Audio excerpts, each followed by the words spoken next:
Hi Hasini. ఏమైంది డల్గా ఉన్నావు? ఏం లేదే, ఊకే నన్ను మా తమ్ముడు కొడుతూనే ఉంటాడు, అందుకే నాకు వాడంతా అస్సలు ఇష్టం లేదు. నువ్వు మీ తమ్ముడు కూడా ఎప్పుడూ కొట్టుకుంటూనే ఉంటారు, అందుకే నీకు మీ తమ్ముడు అంటే అస్సలు ఇష్టం ఉండదు కదా. కుంటులు నా కోసమేనా? నీకెవరు చెప్పారు? మా తమ్ముడు అంటే నాకు చాలా ఇష్టం, వాడు లేకుండా ఒక్క క్షణం కూడా ఉండలేను. ఏంటి నీ చేతిలో? ఇదా, ఈరోజు బ్రదర్స్ డే కదా, మా తమ్ముడు కోసం ఒక చిన్న డ్రాయింగ్ వేశాను. Okay bye. బాయ్. హాయ్ తమ్ముడు. హాయ్ అక్క. ఒకసారి కళ్ళు మూసుకో. హ్యాపీ బ్రదర్స్ డే తమ్ముడు.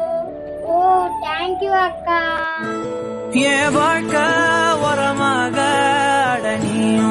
ఆ వీడియోస్ మీకు నచ్చినట్లయితే ప్లీజ్ లైక్, షేర్, సబ్స్క్రైబ్. గంట కూడా కొట్టండి.